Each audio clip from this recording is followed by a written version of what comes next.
Welcome to Disaffected. I'm Joshua Slocum, and this is the show where we talk about politics, culture, and relationships through a psychological lens. And this week we're going to cover quite a bit of the reaction to the Kyle Rittenhouse murder trial.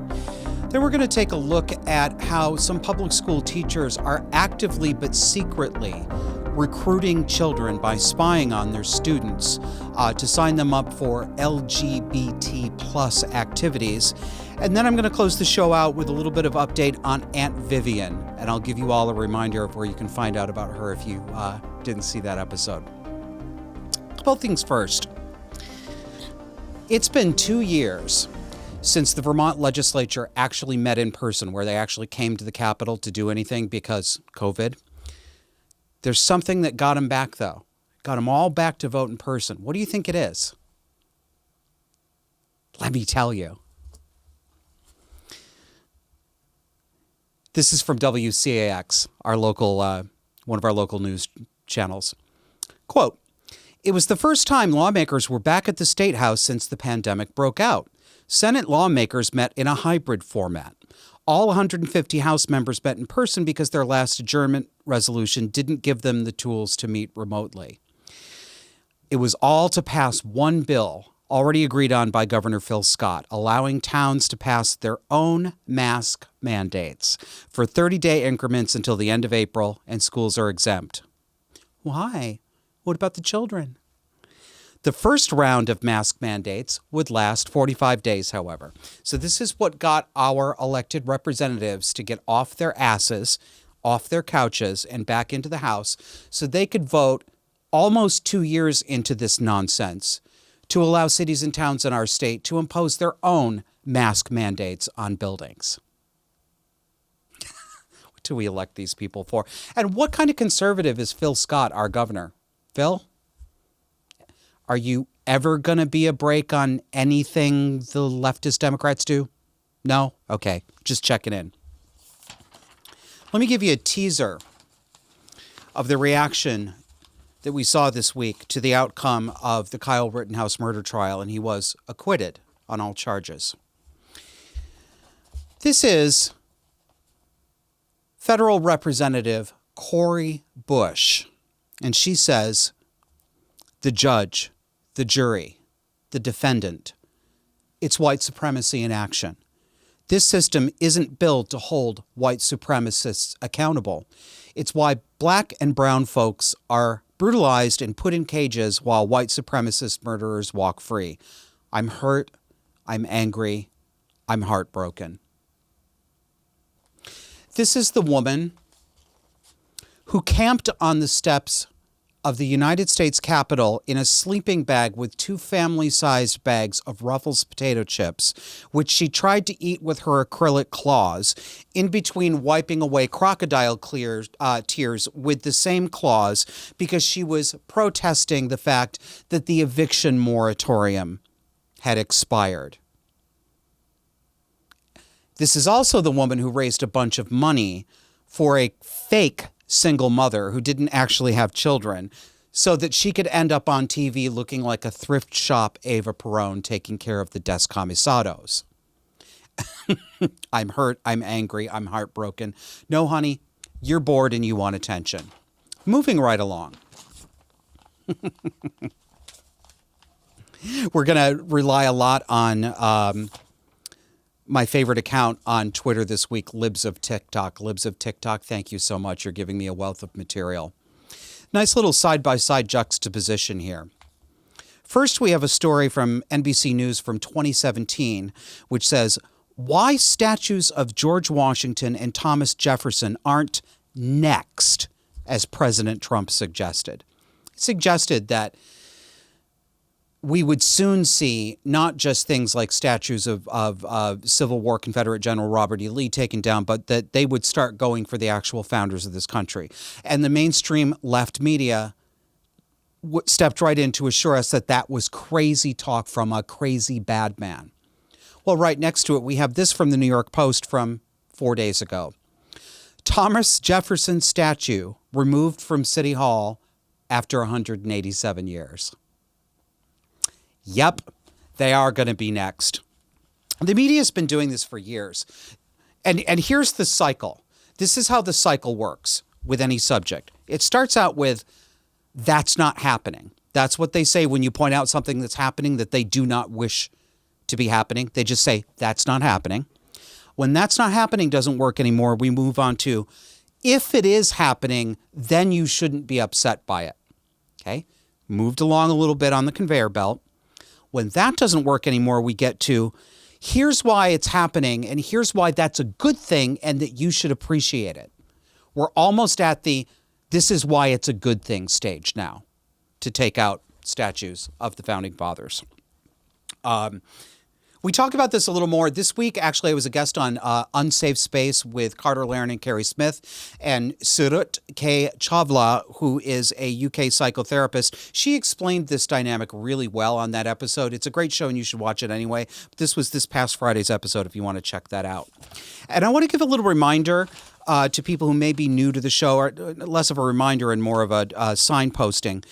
The thesis of this show, for those of you who are new, is that what we're seeing in society is a reflection of what we see in the abusive home, that the psychology behind abusive parents is exactly the same kind of psychology that is animating our cultural polarization right now, and that it is traceable to what we call cluster B personality disorders and traits, narcissism, borderline, etc. If you want a grounding in this, I have a few recommendations from our back catalog. Check out episodes 1 and 2.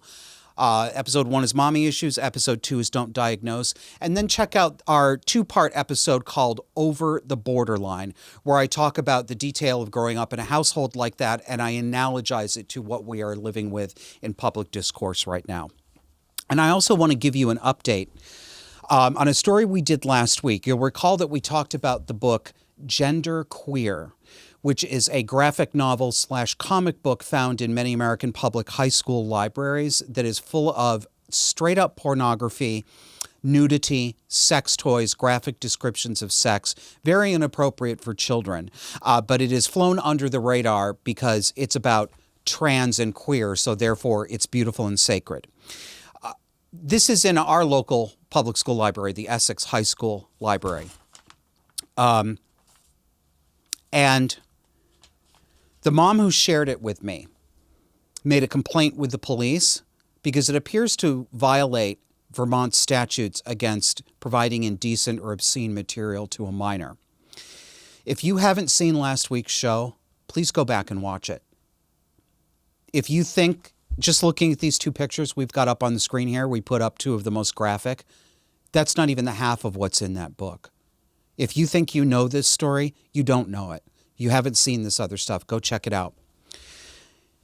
Here is what the chief of police in Essex had to say to our mom who was going to file a complaint. And I want to note here, this is not a criticism of the police chief. This is not his call. Not a criticism of him. He writes, I wanted to let you know that I have an answer from the state attorney. In our state, that's what we call the district attorney. And also thank you for dropping off the book for me. I shared your email in the attachment with their office on Friday morning. The state's attorney has informed me that they will not prosecute this matter. They believe it would be difficult to satisfy the definition of, quote, harmful to minors, as that is defined by the statute. The material has to appeal to the prurient, shameful, or morbid interests of minors, be patently offensive to the prevailing standards of the adult community as a whole, and lack serious literary artistic value. This is a high standard and would be difficult to meet. Therefore, the police department will not investigate nor become involved further in this. He does go on to suggest that her next best course of action would be to make a complaint to the school board. I'm afraid that the police chief and the state's attorney is right. I'm afraid that here in liberal leftist Vermont, that this kind of graphic pornography involving children probably does not offend prevailing adult community standards. This is just... Nothing about this material does not appeal to the prurient or morbid interests of minors. Nothing about it doesn't appeal to that. But if it violated community standards, it probably wouldn't be in our schools. Don't ask me what to do about this. I don't know. That's the top of the show. We're going to take a quick break. See you when we come back.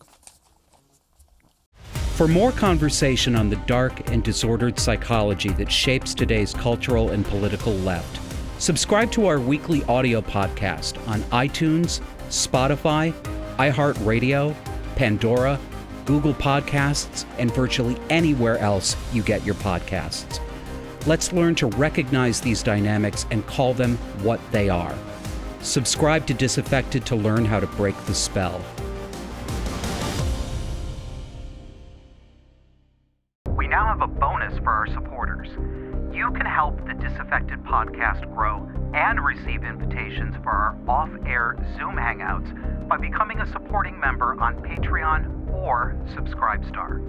Patreon users, go to patreon.com/disaffected. Subscribestar users, you can find us at subscribestar.com/disaffected. Check out our webpage at disaffected.fm for the complete list of ways you can help support us, and thank you. Do you like our show? I like our show. I like our show so hard. And so do you. So share it. I would love it if you would share the show on social media. I'm on Twitter a lot for the show, Disaffected Pod. We're on Facebook. We're on Instagram. We are on LinkedIn. If you're a little nervous about sharing the show because it is controversial, I do understand that. You don't want to do it on social media? How about just sharing it privately with one friend? Tell one other person about the show. We can get our viewership up. Thank you. You know what I wanted to say before the break about that book in the high school and about the fact that the state's attorney is not going to prosecute this? Do I take that to mean then that if I took photocopies of the 23 pages of this book that I shared on the show last week with their graphic sex, and I stood outside the Essex High School or the South Burlington High School, and I handed that shit out to the kids, I take it to mean that in the state's attorney's eyes, I am not giving obscenity to minors. I'm not giving out kiddie porn. What I'm doing is legal and wholesome and in accord with community standards, and I will not be arrested and charged. Is that correct, state's attorney? Maybe I should write and ask, actually. What I want to talk about in some detail in this segment is the reaction to the Kyle Rittenhouse murder trial, and he was, of course, acquitted. Like so many controversial stories that happen these days, most of what we are shown by the mainstream so-called respectable media is not the whole story. It's particularly acute with the Kyle Rittenhouse situation. If this is unfamiliar to you, or if the only place that you've heard a synopsis of what happened here was from something like CNN or MSNBC or the New York Times, I've read all those too, and I've read accounts from other media, and I can tell you just confidently, without a partisan motivation on my part, you don't actually know what happened. You've been misled because the coverage from the mainstream media has been entirely dishonest. What really happened here in this situation? There were protests and riots in Kenosha, Wisconsin. People were reacting. A lot of Black Lives Matter activists were reacting to a police shooting of a man named Jacob Blake. He wasn't killed, by the way. He remains paralyzed, but he wasn't killed. But because he was black, regardless of what he did, and I think there were some sex offenses at least charged in the Jacob Blake case.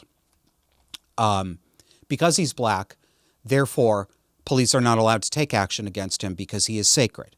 He's part of the sacred caste. People of color are sacred and beautiful and do not do wrong. It's like trans people. So Kyle Rittenhouse lived 20 miles away from Kenosha, Wisconsin. And he had family in Kenosha. He had a family, friends. I think his job was in Kenosha as well. This was a place that he commuted back and forth to. You know, when you get in the car and you drive 25 minutes to go to work, that's what Kyle was doing. You wouldn't know it, though, because he crossed state lines. You've heard that a lot recently. He crossed state lines, he crossed state lines, he crossed state lines, crossed state lines. If you live in the New York City area, anywhere in what they call the tri-state area, you're crossing state lines 2 or 3 times on the metro, on the train, over the bridges in your car to get to work. If you do something like this, when was the last time you thought of yourself as having crossed state lines this morning? Never, right? You know why? Because crossing state lines is not a thing.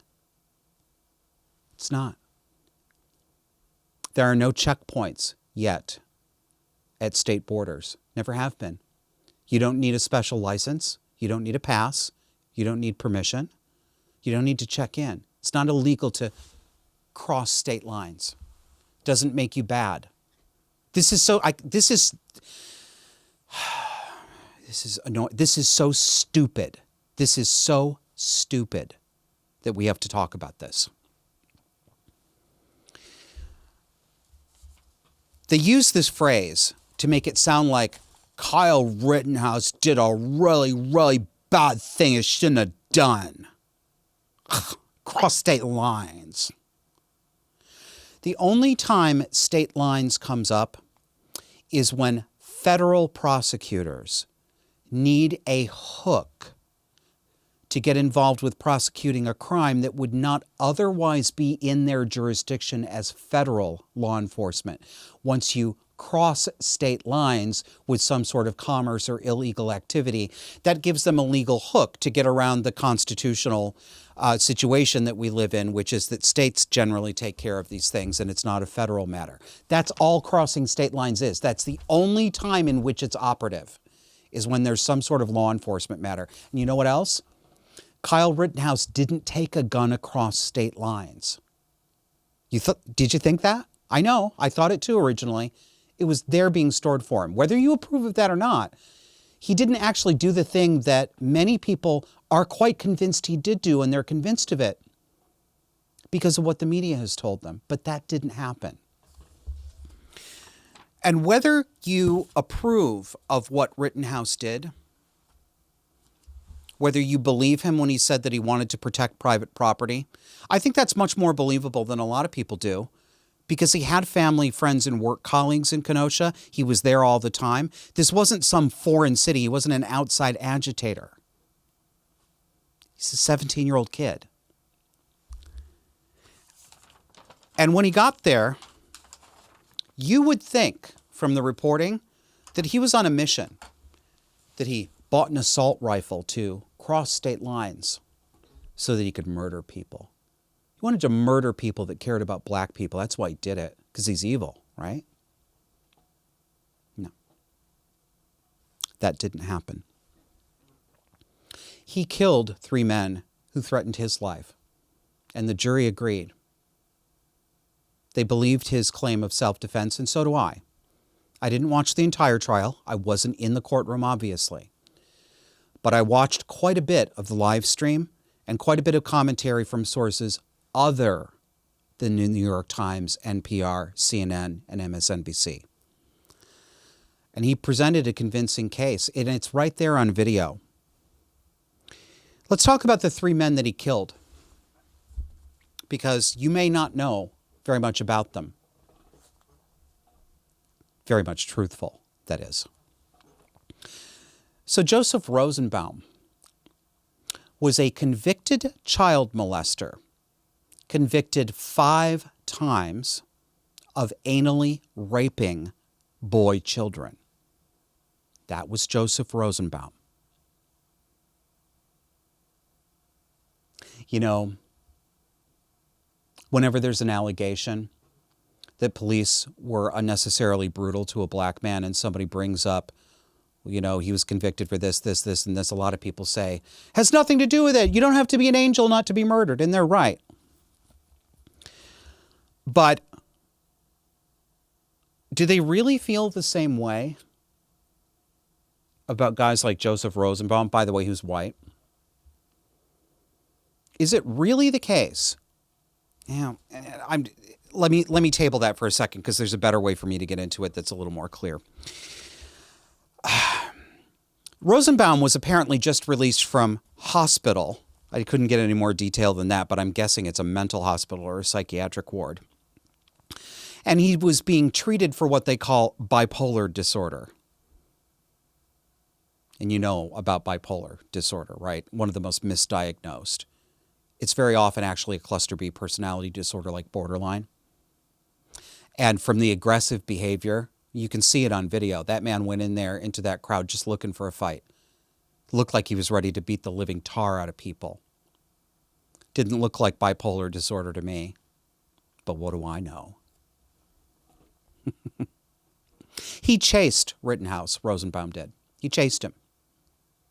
That's why he got shot. He threatened him. Next one was Anthony Huber. Anthony Huber, in 2012, threatened his brother with a knife and strangled him. In 2013, he pleaded guilty to false imprisonment and 2 counts of strangulation.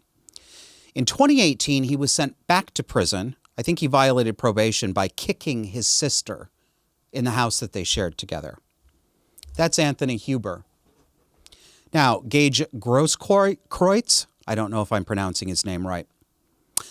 He was the third man. He's still alive. He was the one shot in the bicep.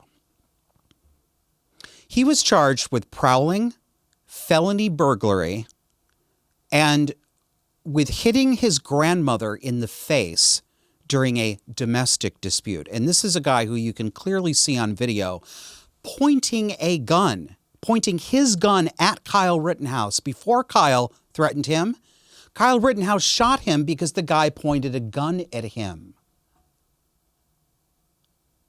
Kyle Rittenhouse didn't walk up in there looking to kill people. The distance between how this kid has been portrayed and what actually happened is so large. But what's more disturbing about this to me is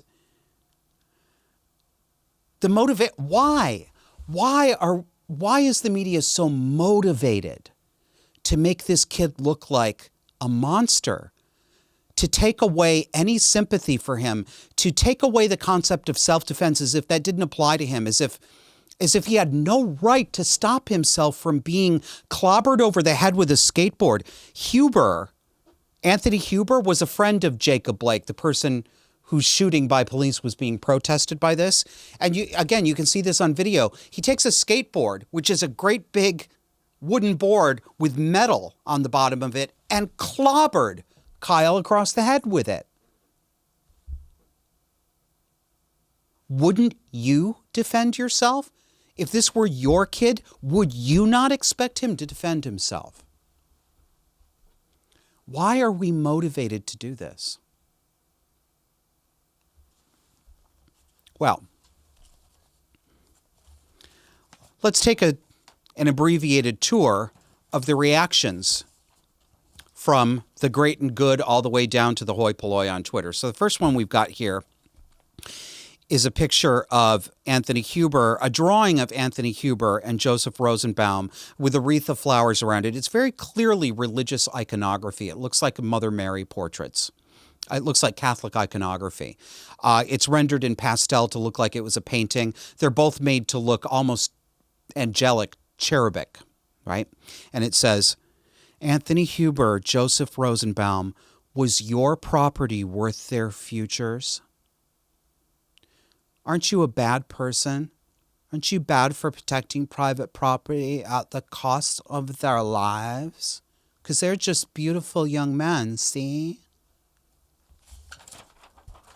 They got a lot of traction, that one. Here's New York City Mayor Bill de Blasio. He says on Twitter, Anthony Huber and Joseph Rosenbaum are victims. They should be alive today. The only reason they're not is because a violent, dangerous man chose to take a gun across state lines and start shooting people. To call this a miscarriage of justice is an understatement.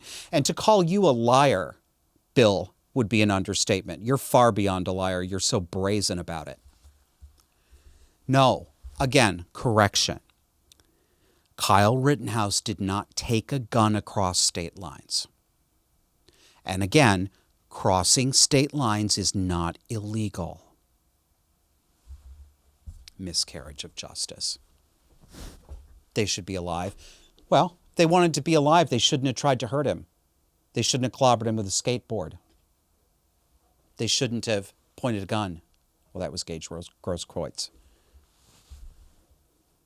He's having a real hard time here figuring out who the victim and perpetrators are, aren't we? Representative Jerry Nadler had this to say on Twitter again.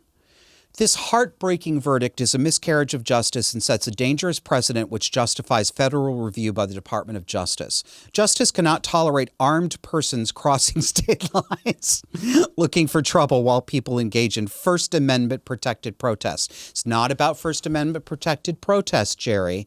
It was about assault and menacing Kyle with a gun, which was shown on video. Not about a protest, sweetie.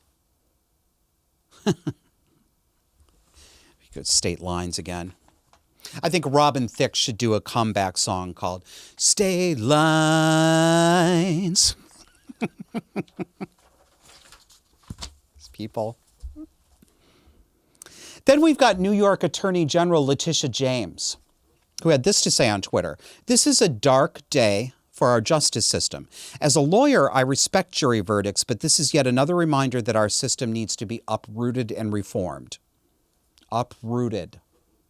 I'm surprised she didn't say dismantled. Really, Letitia? That's great attorney generaling.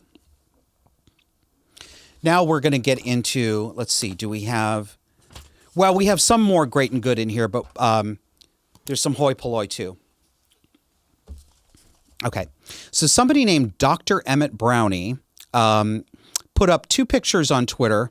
One of Kyle Rittenhouse snapped while he was carrying the gun that night, and the next one while he's getting his picture taken with somebody else. I don't know who it is. He says, Kyle Rittenhouse is a murderer, regardless of the unjust and corrupt proceedings. He would have been safer in prison. He doesn't have much time left. A life sentence would have given him a longer life. Everyone knows where he hangs out and who he hangs out with.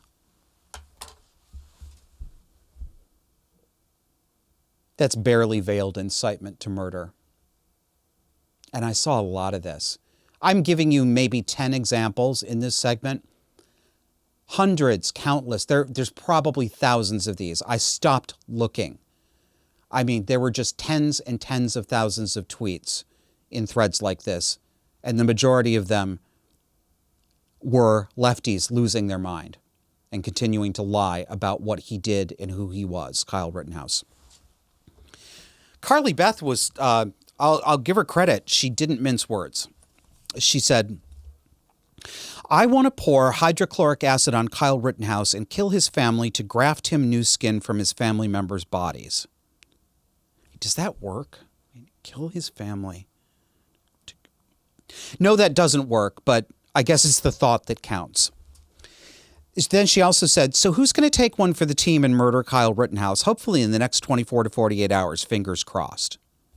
Yeah, I know. I can hear you. I hear you out there. That's a troll. That's a troll. Yeah, I know. I know that's what you think. And it might be. Doesn't matter. There are people who say this stuff and mean it. And it's a troll isn't always exculpatory. Just saying.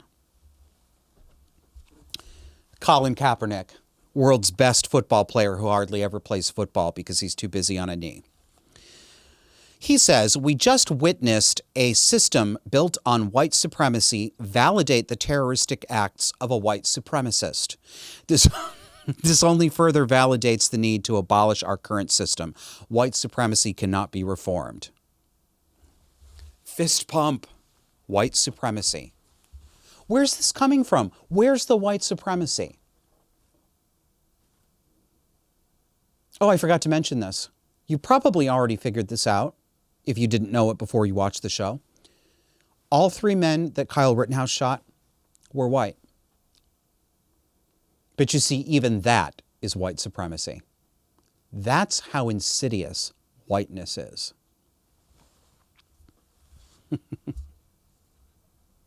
A response to Colin Kaepernick's tweet. There's always lefty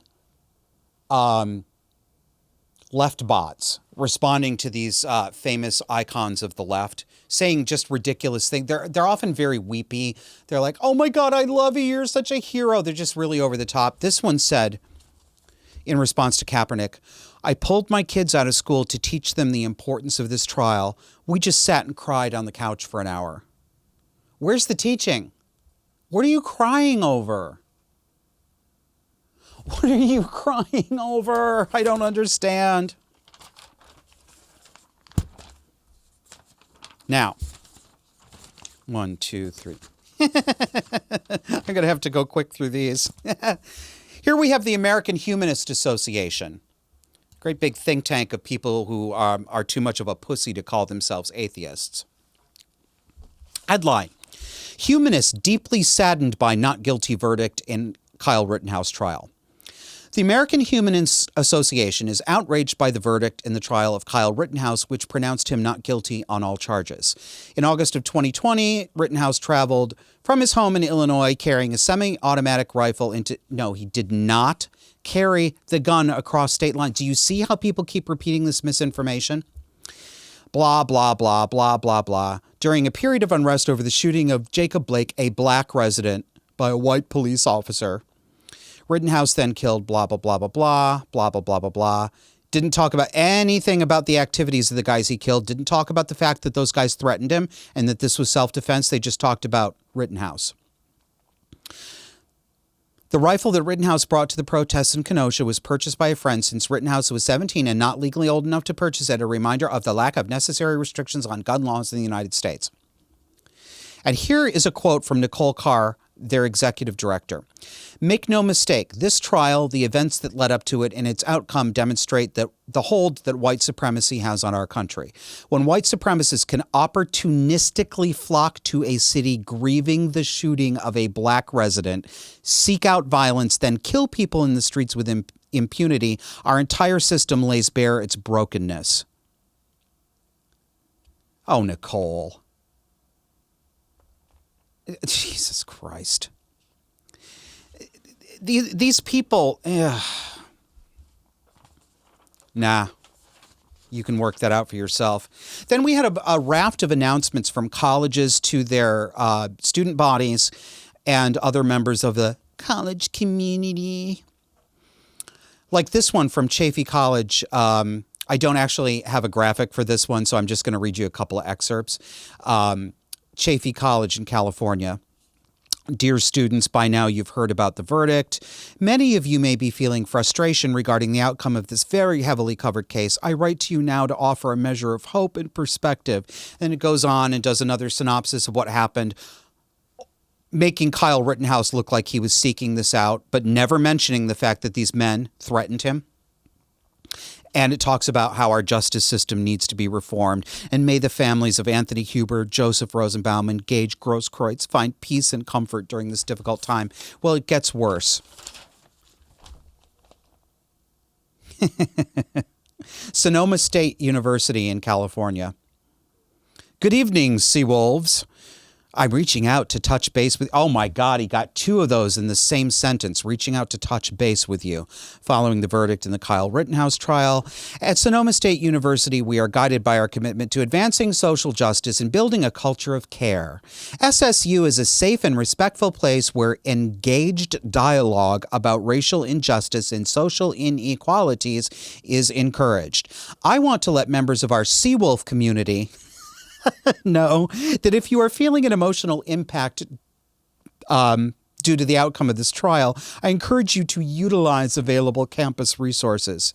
Next. Fitchburg, Massachusetts State University.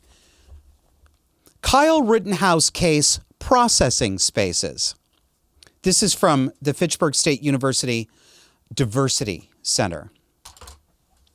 "The Center for Diversity and Inclusiveness is creating space for our community," I'm sorry, I'm just going to do the voice, "to process the not guilty on all counts verdict in the Kenosha, Wisconsin case or Kyle Rittenhouse, an Illinois native, shot and killed 2 people protesting the wrongful death of Jacob Blake in 2020. What I'm not telling you is that Jacob Blake totally didn't die. He's super still alive, but I'm not going to tell you that. Anyway, let me go back to my statement. Kyle was acquitted of all charges in the case after driving to Wisconsin with an automatic rifle, and that totally never happened either. This moment has and will undoubtedly impact many in our community, so please see these spaces as an opportunity to discuss your thoughts, emotions, and reflections. Fill in the information below and know that we will provide virtual and in-person physical spaces. And they list them too. Are you ready? There's 1, 2, 3, 4.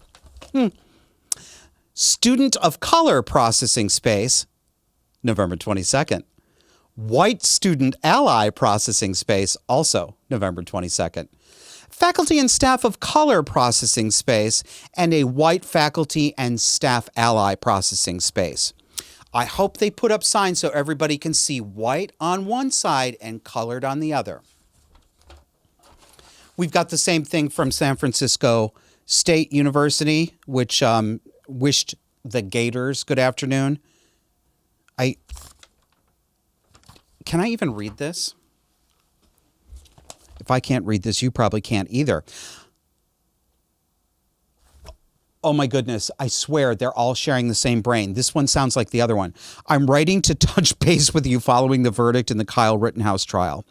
Please know for any member of the San Francisco State campus community who may be triggered by the outcome of this trial, I encourage you to reach out to the campus resources available to all. Okay, that's enough, you guys. Just totally have to take a break. I'll see you on the other side. For more conversation on the dark and disordered psychology that shapes today's cultural and political left, subscribe to our weekly audio podcast on iTunes, Spotify, iHeartRadio, Pandora, Google Podcasts, and virtually anywhere else you get your podcasts. Let's learn to recognize these dynamics and call them what they are. Subscribe to Disaffected to learn how to break the spell. We now have a bonus for our supporters. You can help the Disaffected podcast grow and receive invitations for our off-air Zoom hangouts by becoming a supporting member on Patreon or Subscribestar. Patreon users, go to patreon.com/disaffected. Subscribestar users, you can find us at subscribestar.com/disaffected. Check out our webpage at disaffected.fm for the complete list of ways you can help support us, and thank you. Welcome back and give me money. Do you like the show? I like the show, and I'd like you to support it. We've got 2 ways to do it. Go to patreon.com/disaffected or subscribestar.com/disaffected. And when you get to the pages, you'll see what you get as a donor, as a perk. We've been doing monthly Zoom hangouts where donors only come together and have casual, off-air, unrecorded conversation. It's a lot of fun. But next month is going to be a little bit special because I decided, why just reminisce about a traumatic childhood if we can relive it cinematically? So we're going to be having a members-only screening of Mommy Dearest. This is going to take place on December 14th, Sunday, 1 p.m. U.S. Eastern Time. Full makeup is preferred. Cold cream is your own responsibility, and you have to bring your own wire hangers. But sign up, and I'll see you there. Now, let's get back to the show. So, let's talk about Munchie Moms again. Munchausen syndrome by proxy. Munchie Moms are having a real, they're having a real cultural moment. I have to fiddle with this thing here, you guys. Hang on a second. Fiddle, fiddle. Okay, there it goes. All right. So, Munchie Moms. You know, how many episodes ago was it that when I talked about this topic, I showed you a clip from the 1990s horror movie, The Sixth Sense. And you remember that scene where the little girl was having a funeral, a little girl who was terminally ill had died. And in the middle of the funeral, a videotape gets put into the television, and they see hidden camera footage showing that mommy was actually putting like Drano or Lysol in this little girl's soup, and that's what was making her sick. That's the sort of classic movie style Munchausen syndrome by proxy. And Munchausen's by proxy is when a caregiver, almost not exclusively, but almost always the mother, sickens the child or creates theater and artifice around the child to make it appear that the child is sick. And she does this for attention and sympathy because she wants to be recognized as, well, as a martyr, as a suffering mother. She wants you to see her big heart and everything that she goes through. But she wants the attention that comes from having an allegedly sick child. We have, like, I swear, the word trans it's a magical word. It has magical power. It's an instant blinding spell. Because if you put the word in front of anything else, if you use trans as a modifier, instantly people are no longer able to detect any bad behavior, any character flaws, any problems, or any psychological dysfunction in the person who is being described by the word trans. It goes right out of their mind. It's the sacred caste principle that I've talked about so many times. And this is a thing that deranged mothers, they've got this going for them, because not only is trans a magical blinding spell, but the concept of motherhood is itself in some ways a blinding spell. Because mothers are so foundationally important, and they really are. I said this earlier this week, that mothering, full-time mothering and homemaking are quite possibly the two most important careers in the entire world. They are the foundation on which everything else rests. And they are undervalued. They're undervalued in practice, but we humans know the primal connection between the mother and the child.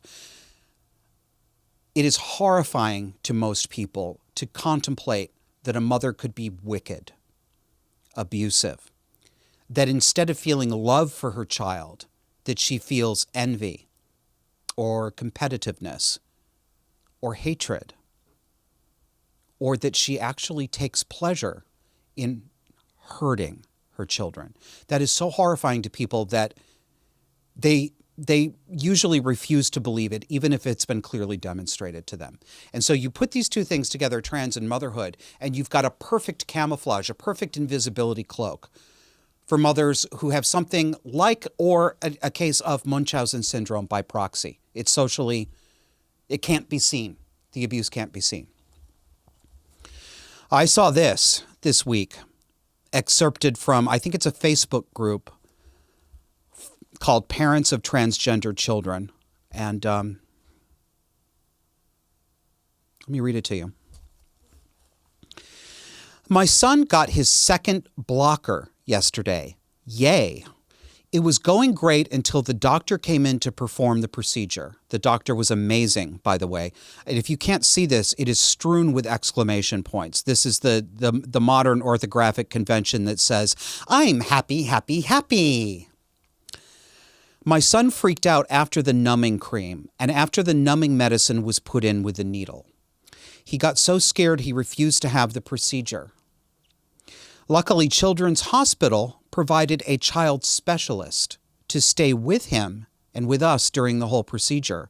Her job was to calm him and distract him. My God. Children's Hospital, what are you up to? Why do you have a professional whose job is to calm and distract a child who doesn't want to be injected with puberty blockers? What are you doing?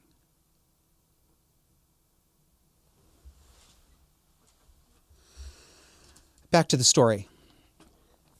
It took over an hour of negotiation before he let the doctor continue.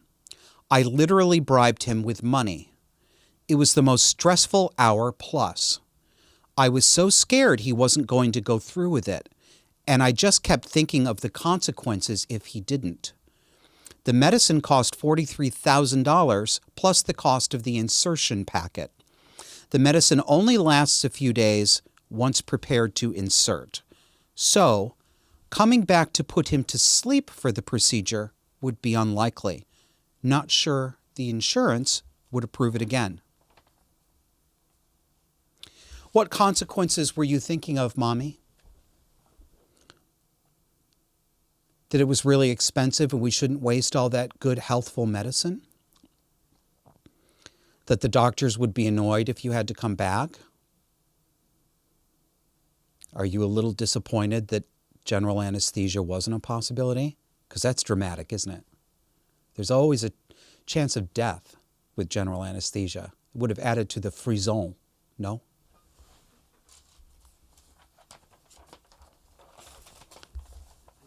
Final part of the story. I was so proud of him that he went through with it and cannot believe how brave he is. The whole way home, he was crying because he was releasing his stress. He kept saying how it's just not fair that he has to do this, and he's right, it's not. I really can't explain to my friends that don't have a trans child how stressful this was, so I thought I'd say it here. Being a parent of a trans child is not the same as just being a parent.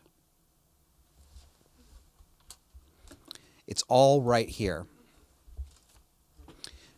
By the way, if this wasn't clear to you, and it's easy to get mixed up with these things because these people don't speak in a language of reality, this is a girl. This is a girl. Probably a prepubescent girl.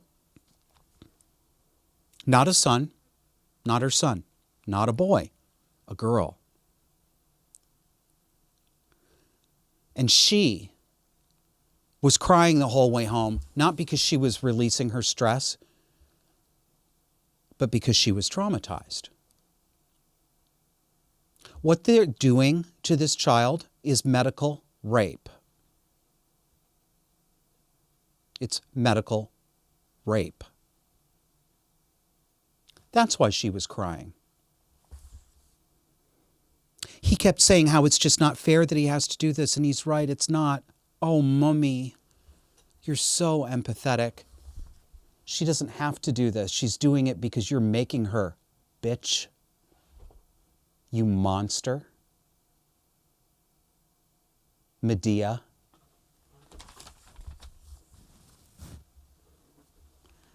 But the real tell is that last portion. I'll read it to you again. I really can't explain to my friends that don't have a trans child how stressful this was, so I thought I'd say it here. Being a parent of a trans child is not the same as just being a parent. That's what it's all about. I'm special. I'm not just a parent. I'm the uber mother. I am bigger. My heart is bigger. My mind and my morals are more expansive. Look how far I'll go to make my little baby happy. That's how she wants you to perceive her. That is the core of Munchausen syndrome by proxy, which in my view is usually a Baroque symptom of underlying borderline personality disorder, certainly a cluster B disorder. This is maladaptive. Well, it's more than maladaptive. It's actually physically abusive to the child, but it's a maladaptive way of getting her ego stroked because she has a fractured ego. She doesn't have real ego strength. So the child has to step in and do it for her with her very body, with her fertility, with her psychological stability. You know, I think about this stuff. Last week, I was at Kevin's house. Get your bingo cards out, my producer, Kevin. I went and stayed with him at his house, and we worked for a week on behind-the-scenes show stuff. It was a really great time. It's a working vacation, but it's the kind of work that you want to do, and it was fun. And as we were driving through the Albany area at night, I kept seeing all these strange lights on buildings, on skyscrapers, at the front of the neoclassical courthouse. Some really beautiful architecture in Albany. The courthouse, literally looks like the Acropolis. They clearly went through a Beaux Arts and classical revival phase. And thankfully for us, that architecture has stood the test of time. They're all lit up with these strange colors. And what's going on here? And then I realized they were lit up with the trans colors. Blue and pink and a purple hue. The banks, the courthouse, skyscraper, I mean, Albany-sized skyscrapers, but, you know, like 40, 50-story buildings lit up in these colors. And we're walking around, I'm looking at all that, and I'm looking at confetti on the ground. There's a tattered old trans flag, that pink and blue thing just sort of in the mud. All the party favors were left over. And why were they doing? Well, it was Transgender Day of Remembrance. Because of all the murdered trans women who are actually, well, first of all, they're men, aren't they? And they are statistically less likely to be murdered than they are statistically to be murderers or abusers. That's just a criminological statistical fact. And those who are murdered are not murdered because they're trans. They're murdered because they're prostitutes. They work on street corners, or they're pimped, and they sell drugs, and they're on drugs, and they're living in a criminal world. That's why they get murdered. That's why women who are prostitutes get murdered. It's the crime-ridden world of drugs and prostitution. It's very sad, and it's dangerous as hell. But we're not talking about a population of lady men who are just walking down the street and getting stranger danger assaulted and killed. That's just not how it works. And I think about all this, and I look at these buildings, and I think to the people who make the decisions to participate in this, do you have any idea what you're putting your brand behind? Do you know about children like this? Do you know about mothers like this?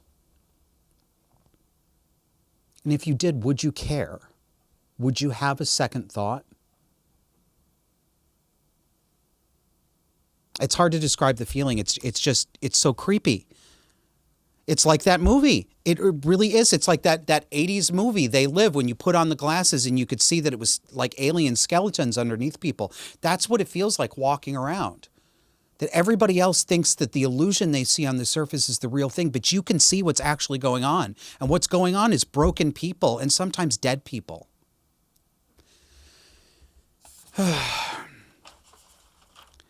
The next one's a little more, this is actually gruesome, I'm going to warn you. And well, actually, before I do, I want to say something about that story I just pulled from the Parents of Transgender Children group.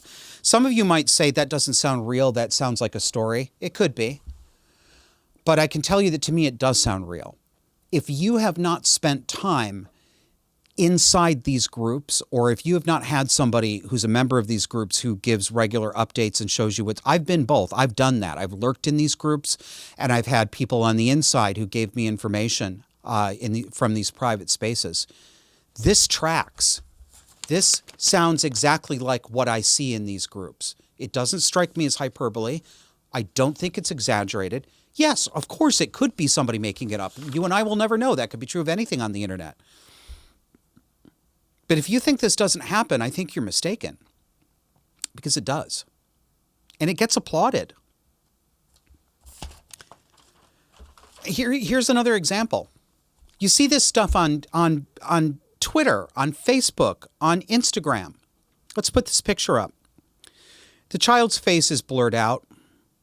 I want you to see this. And yes, I do have second and third thoughts sometimes about sharing stuff visually like I do share on the show, because I think it's child exploitation for parents to be taking pictures of their children like this and putting them out there. So yeah, I do think about it when I reproduce that. But here's where I've come down ethically. They forced this. The worst thing that's happening right now is happening to these children being done by their parents. That's the sin. That's the evil. They forced this issue. They forced us to have to do this. I want you to see with your own eyes what happens. I want you to see the scars. I want you to see the skin grafts. I want you to see everything. I wish this didn't exist, and I wish to God they weren't using their children as photo opportunities, but I am not going to allow their depravity to stop me from pointing it out. That's why I've made that decision. This girl, apparently pubescent, she's standing there with no shirt on, with clear mastectomy scars from where her breast used to be, and her nipples look like they've been tweaked as well. It has the look of a concentration camp victim. It's grisly. This girl might be 12 or 13 years old. Thank God we can't see her face. Here's the parent's caption. So we are on day 10 post-operation keyhole. Keyhole is a type of less invasive surgery. Just got home from my son getting his drains out. Wow. He went from the misery of post-op to yay, no titties. Anyway, he 100% gave his permission to share this pic in case anyone was ... Yeah. Thanks, Munchie Mom. This child's going to see this someday, isn't she? I hope somebody keeps some evidence of this for the child abuse prosecutions that I dearly hope are coming down the pike. Because this woman should be in prison. This mother should be in prison, and so should every medical professional who facilitated this.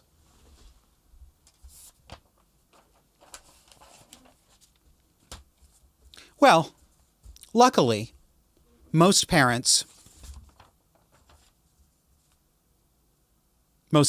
aren't abusive cluster B monsters. Thank goodness. But if you're not gotten at home, kids, they're going to get you at school. And for the umpteenth time, here I am again, a gay man saying, LGBTQ is coming for your children. This is an article from The Federalist by Ellie Reynolds. And it's about teachers spying on students to recruit them to LGBT clubs. Story sets up, members of California's biggest teachers union plotted how to push LGBT politics on children and undermine concerns about their tactics from parents, principals, and communities, reveals leaked audio from an October conference of the California Teachers Association. Speakers went so far as to tout their surveillance of students' Google searches, internet activity, and hallway conversations in order to target sixth graders for personal invitations to LGBTQ clubs while actively concealing these clubs' membership rolls from participants' parents. And the original reporting came from Abigail Schreier, the author of the fantastic book Irreversible Damage. 3 people from the, quote, 2021 LGBTQ plus issues conference in Palm Springs, titled Beyond the Binary, Identity and Imagining Possibilities, sent recordings to Schreier revealing the radical content of some of the workshops. We have some samples for you. First one. Multiple seminars at the conference encouraged hosting LGBT clubs for middle schoolers. An audio clip reveals teacher Lori Caldera explaining why such clubs keep no rosters, noting, quote, sometimes we really don't want to keep records because if parents get upset that their kids are coming, we're like, yeah, I don't know, maybe they came? You know, we would never want to get a kid in trouble for attending if their parents are upset, end quote. Keeping secrets is one of the tells of child abuse. Quote, when we were doing our virtual learning, we totally stalked what they were doing on Google when they weren't doing schoolwork. One of them was Googling Trans Day of Visibility, and we're like, check. We're going to invite that kid when we get back on campus, Baraki admitted. Whenever they follow the Google Doodle links or whatever, right, we make note of those kids and the things they bring up with each other in chats or email or whatever. Next one. Caldera also acknowledged that she leverages her role of running morning announcements to further push LGBT ideology on children and families. Quote, I'm the one who controls the messaging. Everybody says, oh, Miss Caldera, you're so sweet. You volunteered to do that. Of course I'm so sweet that I volunteered to do that, because then I control the information that goes home, she says in one of the recordings. And for the first time this year, students have been allowed to put openly LGBT content into our morning announcement slides. And the killer statement? Quote, the principal, she may flinch, but she flinches privately, Caldera said. This is classic cluster B behavior. Narcissistic, manipulative, antisocial, Machiavellian. She is creating an atmosphere of fear where the actual authority figures, the principal, is afraid to speak back to her underling. Do you notice the power reversal, the inversion of the hierarchy? That's cluster B. Got another one. She highlighted the objections of one mom who'd hoped to wait before having to talk with her middle school student about sex and gender identities, before ridiculing the parents' reactions. And here's the quote. I know, so sad, right? Sorry for you. You had to do something hard. Honestly, your 12-year-old probably knew all that, right? Baraki said in the leaked conference recording, according to Schreier.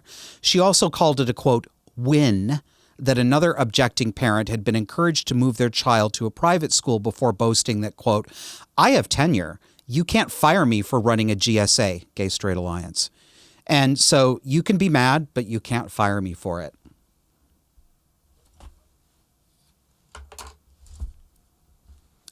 This is public schools. This is at a meeting of the California Teachers Association, the big statewide union of public school teachers in California. It is everywhere.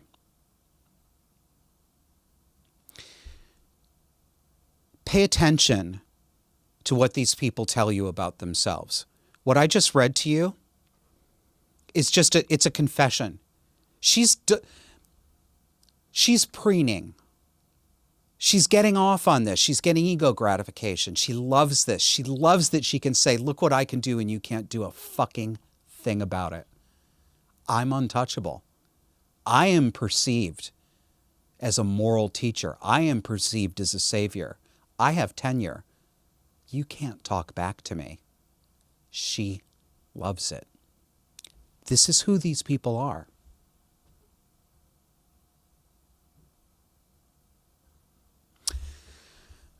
Let me close with something a little bit different. It's a little sad, but it's also a little funny, like many things are.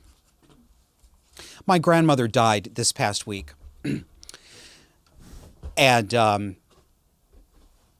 I hadn't seen her in a long time, but I had a really nice conversation with her a couple of months ago by phone. This is not my mother's mother. This is my stepfather's mother. Complicated family, and it brings up complicated emotions, yes. But I called Aunt Vivian. Remember Aunt Vivian? I told you about Aunt Vivian in the Over the Borderline episode. She was the magical Auntie Mame character. The middle-class family. She looked out for our family. She knew my mother was abusive. But she gave us magical summers that included things like tours of New York City and being able to spend summertime in a cottage on a lake with a motorboat and just all sorts of wonderful things. So Grandma was Aunt Vivian's mother. And I called Aunt Vivian to give my condolences and caught up with her a little bit. And she told me this story about Grandma. She said, everybody at the nursing home loved her. But as she was declining, one of the hospice nurses came up and held her hand and said, Miss Wanda, can I say a prayer with you? And Grandma said, yes, you may. So they said their prayers, and then the nurse said to my grandmother, now, Miss Wanda, is there anything else I can do for you? And my grandmother put her head down on her chest and thought about it for a few minutes. She lifted her up and she said, yes, you can skedaddle.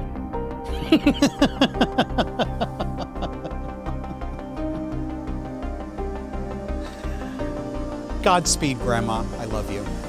That's the show. I'll see you next week.